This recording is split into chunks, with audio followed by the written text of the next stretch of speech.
Tetapi ini data yang kita temukan 77,7% mengatakan sangat puas atau cukup puas. Kemudian 20,8% responden itu gabungan yang mengatakan kurang puas dan tidak puas sama sekali. Nah, selanjutnya bagian kepuasan atas kinerja Presiden saya akan serahkan kepada Prof. Burhanuddin Muhtadi. Silakan. Ya.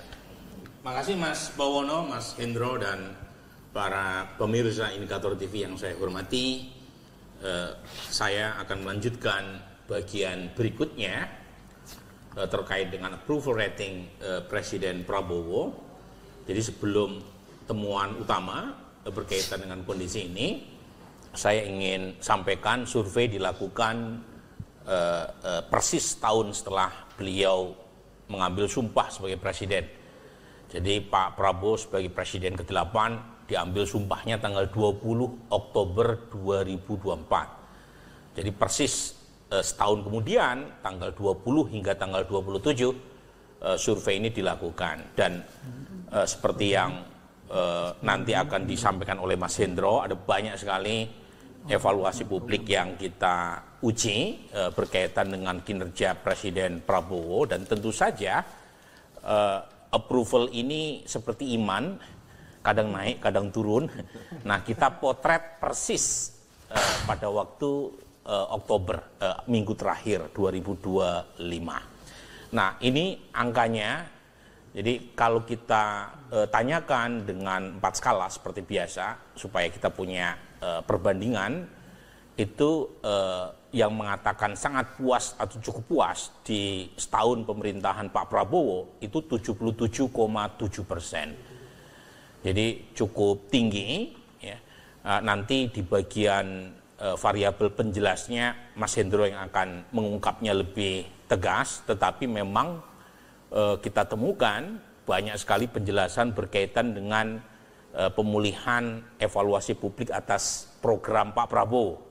Ya, mengalami perbaikan, termasuk program MBG, ya, itu juga mulai positif setelah sebelumnya sempat dihantam dengan isu keracunan, tetapi belakangan isu keracunan berkaitan dengan kasus keracunan MBG berkurang, ya. Termasuk tentu saja adalah bansos pangan dan BLT, ya, yang cukup efektif, ya, menaikkan approval Presiden Prabowo. Nah, nanti di bagian-bagian itu akan disampaikan oleh Mas Hendro. Nah, tetapi ini data yang kita temukan 77,7% mengatakan sangat puas atau cukup puas.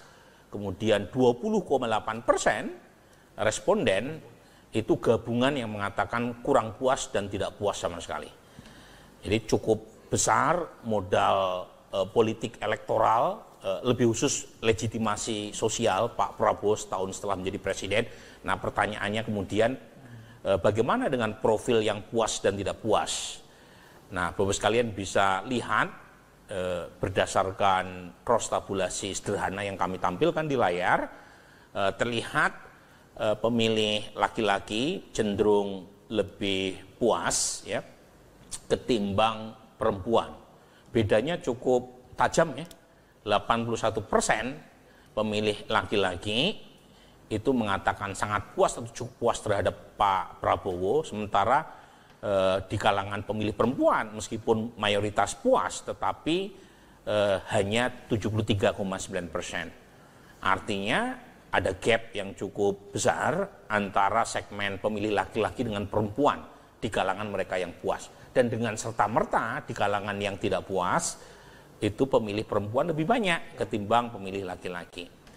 Nah, kemudian kalau berdasarkan generasi, ya, kita membagi generasi dalam berbagai kelompok. Generasi yang pertama adalah Gen Z, yaitu kelompok responden yang lahir terutama di masa awal reformasi, ya, di ujung masa pemerintahan Pak Prabowo, yaitu generasi yang sepenuhnya menikmati masa demokrasi, ya.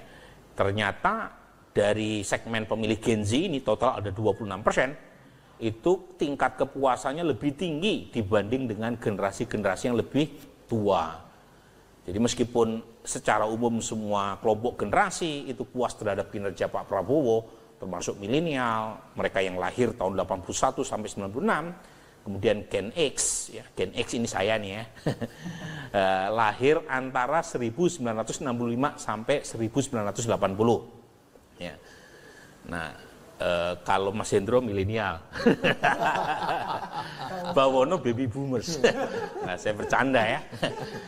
Nah, baby boomers itu mereka yang ini baby boomers plus, ya, artinya bukan hanya baby boomers tapi juga kelompok interwar itu lahir 1918 sampai 1964. Jadi polanya seperti itu. Jadi ada pola yang cukup terlihat. Semakin tua, tingkat kepuasan terhadap kinerja presiden agak turun ya. Meskipun overall kelompok baby boomers sekalipun tingkat kepuasannya mencapai 74,5%. Nah, bagaimana dengan berdasarkan agama?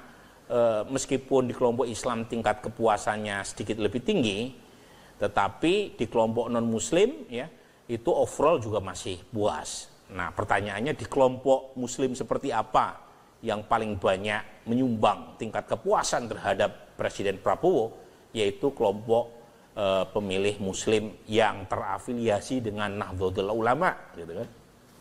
Sementara mereka yang bukan bagian dari ormas Islam NU maupun Muhammadiyah tingkat kepuasannya di bawah 70%. Nah, kalau berdasarkan etnik terlihat di sana ya, etnik yang paling menyumbang kepuasan terhadap Presiden Prabowo itu etnik Madura, kemudian disusul Sunda, Bugis, ya, dan Betawi. Ya.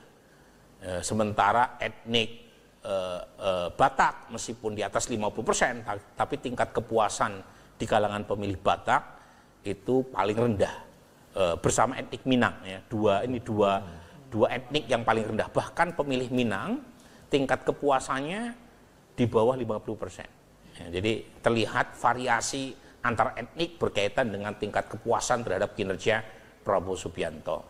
Berdasarkan tingkat pendidikan itu tidak ada pola, meskipun kelompok yang berpendidikan tinggi tingkat kepuasannya relatif lebih rendah, tetapi tidak terlalu berbeda dengan tingkat kepuasan mereka yang berpendidikan SD atau bahkan tidak sekolah. Yang paling tinggi adalah segmen pemilih yang berpendidikan SLTA yang mencapai 83,8%. Kemudian berdasarkan profesi atau pekerjaan paling besar menyumbang kepuasan terhadap Presiden Prabowo adalah profesi petani, peternak, dan nelayan. Ya. Jadi kelompok menengah bawah, karena umumnya petani kita bekerja sebagai buruh tani, artinya bukan pemilik lahan, ya. Segmen itu yang paling banyak menyumbang kepuasan. Kemudian disusul oleh pegawai, terutama PNS swasta maupun profesional, ya, itu sekitar 82%. Ya. Sementara kelompok lain umumnya juga di atas 70%. Kemudian berdasarkan pendapatan, itu juga tidak ada pola yang bisa kita tarik, ya, baik yang berpendapatan 4 juta ke atas maupun yang berpendapatan 4 juta ke bawah, tingkat kepuasannya kurang lebih mirip. Ya. Demikian juga dengan desa kota, sementara berdasarkan wilayah, overall kita temukan tingkat kepuasan, terutama di DKI, itu paling rendah, bersama Maluku dan Papua. Ya.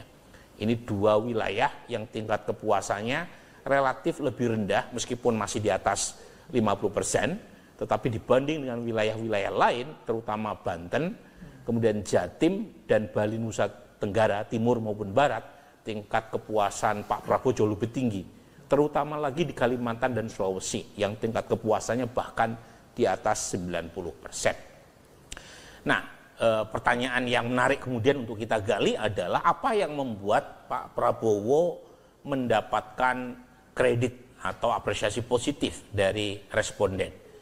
Nah, berdasarkan survei nasional kita tanggal 20 sampai 27, variabel yang paling banyak membuat masyarakat puas itu adalah memberantas korupsi. Jadi ini pertanyaan hanya kita tanyakan kepada 77,7% responden yang mengatakan puas. Apa yang membuat mereka puas? Jadi pertanyaannya dalam bentuk top of mind, dalam pengertian kita tidak memberikan pilihan jawaban apapun. 19,5% dari total masyarakat yang puas itu menyebut variabel Pak Prabowo dianggap berhasil memberantas korupsi. Lagi-lagi ini persepsi. Jadi kelompok aktivis anti korupsi mungkin bisa berbeda pendapat, tetapi persepsi publik yang dipegang luas adalah Pak Prabowo dianggap sukses melakukan pemberantasan korupsi dalam 1 tahun terakhir. Dan itu ketemu dengan masalah mendesak yang harus diatasi oleh pemimpin 5 tahun ke depan. Yang paling utama itu adalah pemberantasan korupsi, sesuatu yang sebelumnya relatif kalah dibanding dengan isu-isu ekonomi. Nah ini, jadi ini artinya ya, Pak Prabowo dianggap sukses, ya.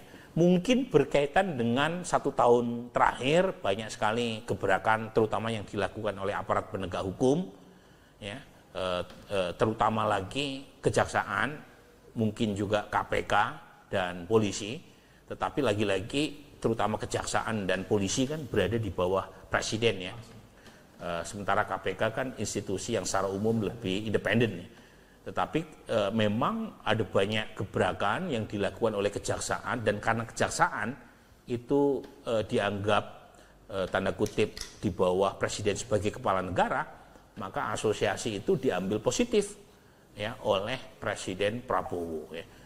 Jadi itu lagi-lagi mungkin ada banyak masukan atau kritik, ya, bahwa pemberantasan korupsi belum maksimal, tetapi so far bisa meyakinkan 20% dari kelompok mereka yang puas bahwa Pak Prabowo cukup sukses dalam konteks ini. Nah yang menarik, Mas Hendro, coba lihat tuh. Dari alasan-alasan yang puas, itu yang menyebut kinerja ekonomi belum muncul di situ. Nah ini ya, jadi artinya ada masukan buat pemerintahan Pak Prabowo, kepuasan itu belum disumbang dari faktor ekonomi. Nah ini mungkin bisa menjelaskan mengapa ketika ditanya mengapa mereka puas sama Pak Prabowo, itu alasan-alasan yang disebut tidak ada yang menyebut Pak Prabowo sukses menaikkan kondisi ekonomi, ya. Ini misalnya yang kedua. Ketika ada sesuatu yang tidak benar, kita suarakan. Ya bagaimana semua terangin dia sedumu ini? Ini manusia pecundang yang sangat merugikan bangsa kita ini. Saatnya jadi member eksklusif di channel YouTube Official ID. Tantang lagi para nambah sumpah di antara Al-Quran. Dia pengen masuk TV. Konten-konten premium yang tidak tayang di TV. Live interaction. Halo pemirsa Ayu, sini baru selesai. Emoji dan badge spesial. Reakses konten pilihan. Klik YouTube Official iNews. Join member hanya Rp10.000 per bulan.